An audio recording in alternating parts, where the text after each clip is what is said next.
नमस्कार साथियों, मैं अनीता श्रीवास्तव आपका हार्दिक अभिनंदन करती हूँ।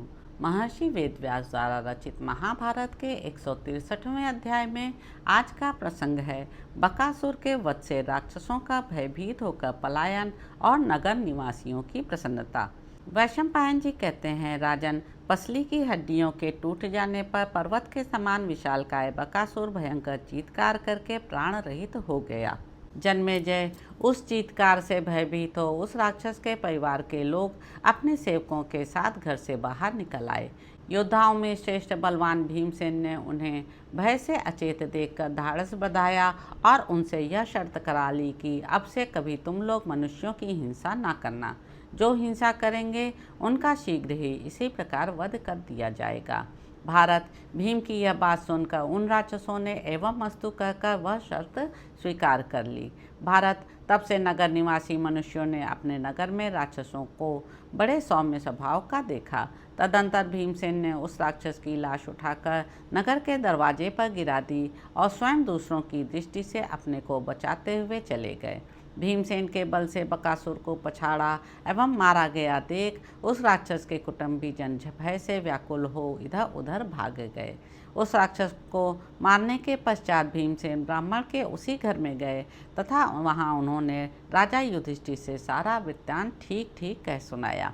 तत्पश्चात जब सवेरा हुआ और लोग नगर से बाहर निकले तब उन्होंने देखा बकासुर खून से लथपथ हो पृथ्वी पर मरा पड़ा है। पर्वत शिखर के समान भयानक उस राक्षस को नगर के दरवाजे पर फेंका हुआ देखकर नगर निवासी मनुष्यों के शरीर में रोमांच हो आया। राजन, उन्होंने एक चक्रा नगरी में जाकर नगर भर में यह समाचार फैला दिया। फिर तो हजारों नगर निवासी मनुष्य, स्त्री, बच्चों और बूढ़ों के साथ बकासुर को देखने के लिए वहां आए। उस समय वह अमानुषिक कर्म देखकर सबको बड़ा आश्चर्य हुआ। जन्मेजय, उन सभी लोगों ने देवताओं की पूजा की। इसके बाद उन्होंने यह जानने के लिए कि आज भोजन पहुंचाने की किसकी बारी थी, दिन आदि की गणना की। फिर उस ब्राह्मण की बारी का पता लगने पर सब लोग उसके पास आकर पूछने लगे।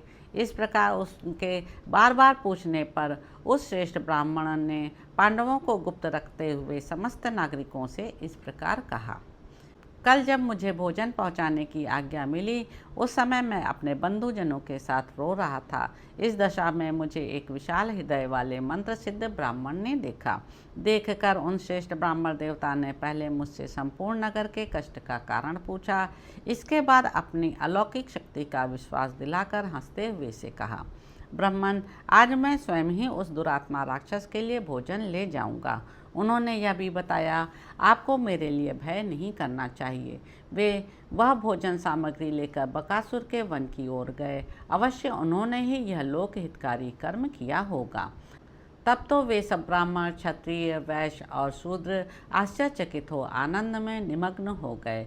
उस समय उन्होंने ब्राह्मणों के उपलक्ष्य में महान उत्सव मनाया। उसके बाद उस अद्भुत घटना को देखने के लिए जनपद में रहने वाले सब लोग नगर में आए और पांडव लोग भी वहीं निवास करने लगे। तो इस प्रकार साथियों, आदि पर्व के अंतर्गत बक वध पर्व में बकासुर वध विषयक 163वां अध्याय पूरा हुआ। इसके अगले अंक में आप जानेंगे कि पांडवों का एक ब्राह्मण से विचित्र कथाएं सुनना। तो अब आपसे अगले अंक में मुलाकात होगी। मेरे YouTube चैनल संवाद विद अनीता को लाइक करें, शेयर करें, सब्सक्राइब करें। धन्यवाद साथियों।